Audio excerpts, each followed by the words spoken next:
दोस्तों, बड़ी खबर निकलकर सामने आ रही है। ईरानी हमले के बाद अमेरिका का सबसे खतरनाक एयरक्राफ्ट कैरियर का बुरा हाल, मरम्मत के लिए जाना पड़ा इस देश।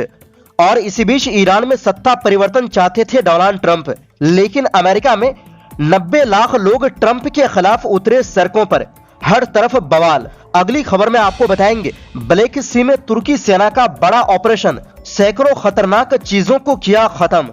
और इसी के साथ आपको बताएंगे अमेरिका इजराइल के लिए बुरी खबर, ईरान के दोस्त नॉर्थ कोरिया बनाएगा अमेरिका तक हमला करने वाला मिसाइल, टेस्ट किया बेहद खतरनाक इंजन। तो बिना समय गवाए बात करते हैं खबरों की। दोस्तों, अमेरिका का सबसे नया और सबसे बड़ा aircraft carrier USS Gerald R Ford अब अचानक चर्चा में आ गए हैं। खबर के मुताबिक ये विशाल युद्धपोत अब क्रोएशिया के इस्लिप्ट पोर्ट पर पहुंच गए हैं, जहां इसकी मरम्मत की जा रही है। रिपोर्ट्स के अनुसार ये जहाज पिछले कई महीनों से रेड सी में तैनात था और ईरान के खिलाफ चल रहे ऑपरेशन का हिस्सा था। लेकिन 12 मार्च को इसमें एक अजीब घटना हुई। जहाज के अंदर लॉन्ड्री यानी कपड़े धोने वाली जगह में आग लग गई। बताया गया कि इस आग में 3 नौसैनिक घायल हो गए।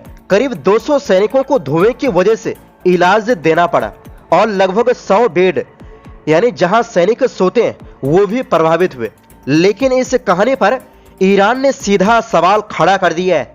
इस्लामिक रेवोल्यूशनरी गार्ड यानी आईआरजीसी ने इस दावे को कमजोर बहाना बताया। उनका कहना है, क्या इतना बड़ा और ताकतवर जहाज सिर्फ लॉन्ड्री में आग लगने से युद्ध छोड़ देगा? ईरान का आरोप है कि असल वजह कुछ और है और अमेरिका इसको छुपाने के लिए तकनीकी खराबी की कहानी सुना रहा है।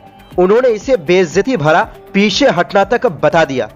असल में यह जहाज करीब 9 महीने से लगातार मिशन पर था, जो कि काफी लंबा समय माना जाता है। इससे पहले यह कैरेबियन वेनेजुएला में भी ऑपरेशन कर चुका था और फिर मिडिल ईस्ट भेजा गया था। लंबे समय तक लगातार इस्तेमाल के कारण इस जहाज में कुछ तकनीकी समस्याएं भी सामने आई।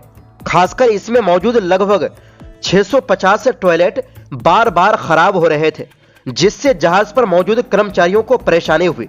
और अब क्रोएशिया में इसकी पूरी तरह जांच और रिपेयर किया जा रहा है। ये जहाज छोटा मोटा नहीं है, इसमें 5000 से ज्यादा सैनिक होते हैं और 75 से ज्यादा एयरक्राफ्ट जैसे F-18 फाइटर जेट तैनात रहते हैं। यही वजह है कि इसे अमेरिका की समुद्री ताकत का सबसे बड़ा प्रतीक माना जाता है। लेकिन ऐसे वक्त में जब जंग अपने अहम मोड़ पर है, इस जहाज का मैदान से हटना कई सवाल खड़े कर रहा है। एक तरफ अमेरिका इसे तकनीकी समस्या बता रहा है, तो दूसरी तरफ ईरान इसे अपनी रणनीतिक बढ़त के तौर पर दिखा रहा है। और इसी के साथ दोस्तों, डोनाल्ड ट्रंप ईरान युद्ध के बीच अब अमेरिका में भी घिरते हुए नजर आ रहे हैं। शनिवार को अमेरिका के कई शहरों में ट्रंप प्रशासन के विरोध में रैलियां निकाली गई। प्रदर्शनकारियों ने इन्हें नो किंग्स विरोध कहा। प्रदर्शनकारियों के मुताबिक ये आंदोलन अमेरिका के सभी राज्यों में हुआ है। इस आंदोलन से जुड़े कार्यक्रमों में करीब 90 लाख लोगों के शामिल होने की खबर है। Philadelphia, New York city, Jersey city, Tacoma और मिनेसोटा के कई हिस्सों से वीडियो सामने आए हैं। यानी ईरान में रेजिम चेंज करने उतरे ट्रंप के खिलाफ खुद अमेरिकी जनता सड़कों पर है और खुद ट्रंप को ही सत्ता से हटाना चाहते हैं। ट्रंप की नीतियों के खिलाफ लगातार प्रदर्शन कर रहे नो किंग्स के आयोजकों ने कहा कि वो केवल अमेरिका में ही नहीं बल्कि यूरोप और लैटिन अमेरिका के भी कई देशों में रैलियां आयोजित कर रहे हैं।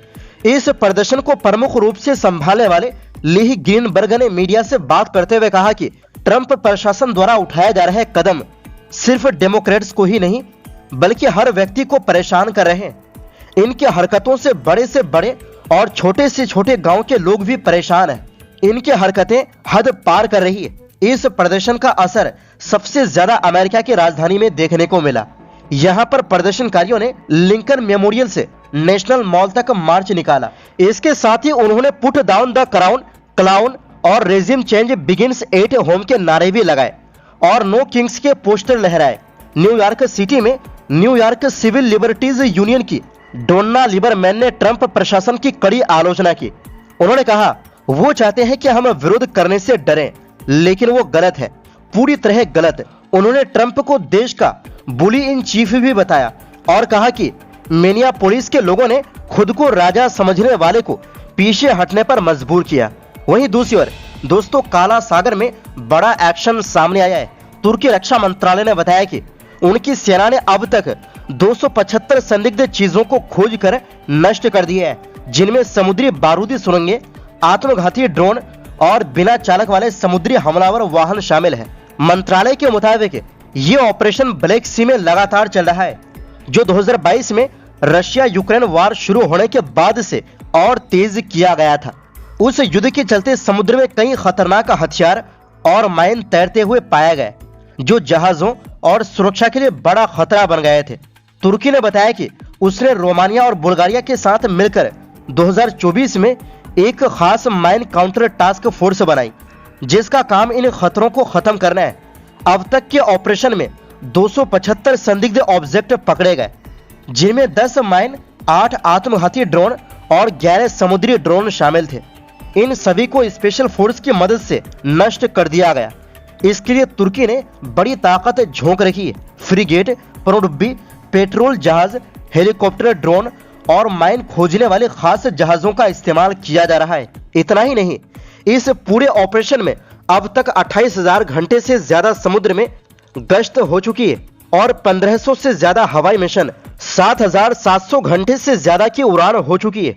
सीधी भाषा में समझे तो काला सागर इस समय सिर्फ एक समुद्र नहीं रहा, ये एक खतरनाक मिलिट्री जोन बन चुका है, जहां कभी भी माइन या ड्रोन हमला हो सकता है। वहीं दूसरी ओर दोस्तों, ईरान और अमेरिका इजराइल में जारी युद्ध के बीच उत्तर कोरिया भी सीधे अमेरिका तक वार करने वाली मिसाइल तैयार करने में जोर शोर से जुटा हुआ है। रविवार को ही किम जोंग के सामने ही सॉलिड फ्यूल इंजन का टेस्ट किया गया है, जिसका इस्तेमाल मिसाइलों में किया जाएगा। उत्तर कोरिया चाहता है कि वो अमेरिका की धरती तक सीधा वार कर सके।